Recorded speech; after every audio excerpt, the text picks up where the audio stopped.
একটা সময় গ্রামের মাঠ মানেই ছিল হাসি, দৌড়, লাঠির শব্দ আর লড়াইয়ের উত্তেজনা। লাঠি খেলা, বলি খেলা, খো খো এসব ছিল শৈশবের অংশ।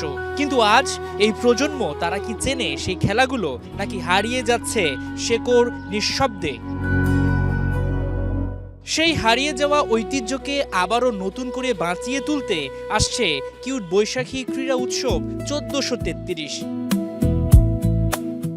মঙ্গলবার পহেলা বৈশাখে ঢাকার পল্টন ময়দান হয়ে উঠবে গ্রামীণ ক্রীড়ার এক জীবন্ত মঞ্চ।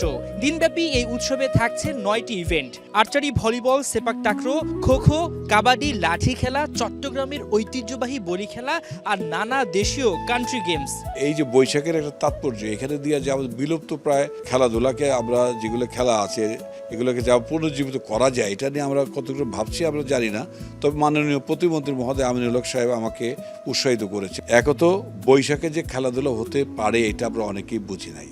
দ্বিতীয়ত বৈশাখ যে একটা উৎসব ক্রীড়াঙ্গনে হতে পারে, ক্রীড়াঙ্গনে, এটাও আমরা বুঝি নাই। বুঝবার লোকগুলোদের আমাদের ক্রীড়াঙ্গনে এখন অভাব আছে। সেখানে কারা কারা অংশ নিতে পারবে, বয়সের কোনো ব্যাপার রয়েছে কিনা, নারী পুরুষ? এখানে আমরা একদম বটম থেকে শুরু করছি, বাচ্চাদেরকেই আমরা অল্প বয়সী ছেলে মেয়েদের আমরা প্রাধান্য দিচ্ছি। তবে সব বয়সে সবার উৎসব কিন্তু বৈশাখ। প্রশ্ন এখন একটাই, নতুন প্রজন্ম কি আবার চিনবে তাদের শেকড়? লাঠির শব্দে, মাটির গন্ধে খেলাধুলার সেই প্রাণে কি ফিরে আসবে আমাদের হারানো ঐতিহ্য?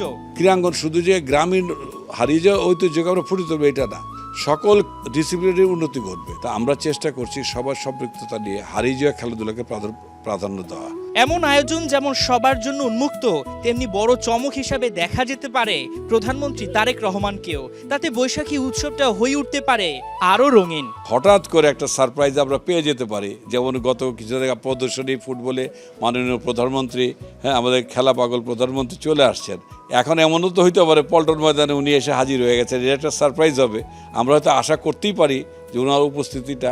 উনি অনেক বছর দেশে ছিলেন না, হয়তো বা সেই দেশীয় খেলাগুলো নিজের চোখের সামনে দেখতেই পারেন। অবশ্যই অবশ্যই আমরা ওনাকে ওপেন আমন্ত্রণ জানিয়ে রাখলাম। উনি খুবই ব্যস্ততম সময় কাটাচ্ছেন। উনি যদি আমাদেরকে উৎসবে চলে আসেন, এটা হয়তো এমন ডবল ঐতিহ্যে উৎসবে পরিণত হবে এবং পল্টন বাজার একটা উৎসব মুখর হয়ে উঠবে। হাসান সজীব, ৭১।